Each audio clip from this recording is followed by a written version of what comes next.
where you're at, what you're doing, and how you can be better, then you're really just sort of going in circles. And while sometimes we have to be stuck in that circle to realize like, hey, maybe there's more, maybe there's better, maybe there's different.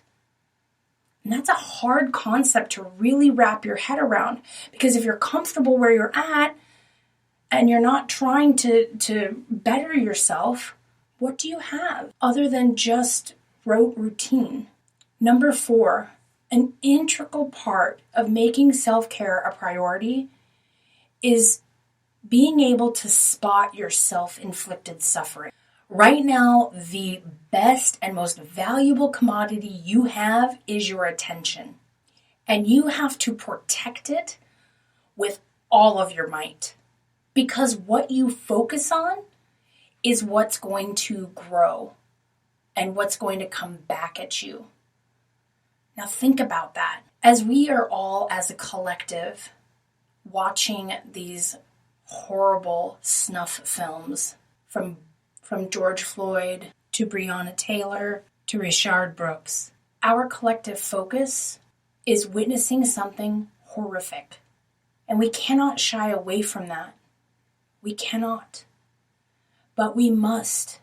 In order to preserve our well-being, we must give equal airtime to self-care and to things that heal us. We must be informed. We cannot look away. But we must also give our time and energy to things that are positive and to help be a part of the good. We have to recognize that good. We have to look for it. We have to seek it out, and we have to focus on it. I am not suggesting that we bury our heads in the sand and that we don't take this movement serious, because we absolutely have to. We are no longer allowed to be complacent. We have to be involved. And in order to do that, we have to ensure that we're taking care of ourselves and giving and creating and participating in a way that is actually helpful. Because what ends up happening is if you get sucked in to all of the memes and all of the videos and all of the Karen's Gone Wild and all of the different attention-grabbing material, and you don't give equal time to the solution, to how you can be a part of healing, you're giving your attention to the problem. You have to give equal amounts of attention to a solution. Last but not least, number 5. One of the most important ways you can prioritize self-care is by actually empowering others to take care of themselves. So what I mean by that is that as you take a stand, a personal stand to say, I want to be on the side of good. I want to be on the right side of history. I want to make a difference in my community, and I want to help be a part of the solution. Because the people that are the most active and involved and the most impactful with their messages make it a priority to take care of themselves before delivering that message. And they make it a priority to ensure that what they're saying and how they're saying it is respectful. And if it's not, and they're educated on that, they take that information and change. They do not dwell on how they fucked up. They do not dwell on not saying anything because they're so afraid to get it wrong. People that take care of themselves understand the power behind it and make it a priority, and in doing so butt up against other people whose priority is not your self-care. Their priority is getting from you whatever they can or whatever they need.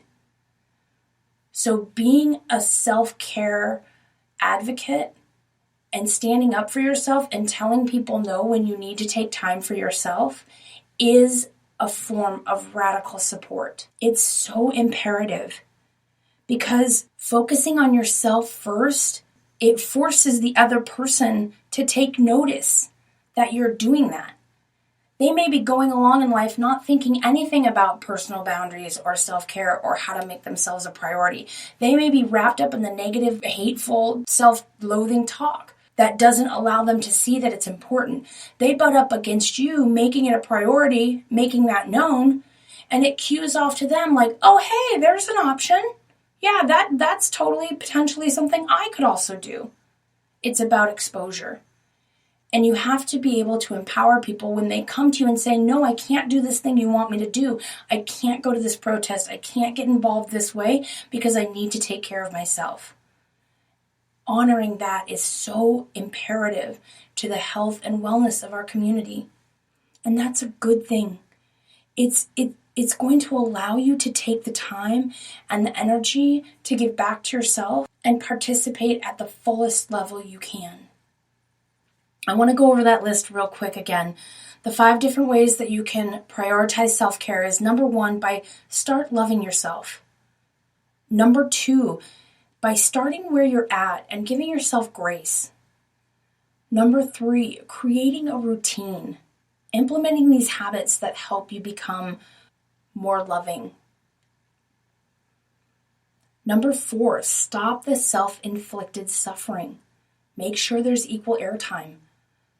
And number 5, empower others to take care of themselves. Encourage other people when they say that they need to take time or that they're doing what's best for them. Encourage that behavior. And then let's all take the time to be less judgmental as we're all processing a lot of information. Look, I'm not naive to know that this hasn't been going on for so long, and we're just now being exposed to it in this way. I'm not naive to the fact that this is not new, but we all are collectively seeing it more and more, and things are escalating and getting a little hectic out there. So in these times, it's very important to pull in, focus down on yourself, and then come out emerged, ready, powerful, enlightened, and ready to take on the challenges that are coming at us.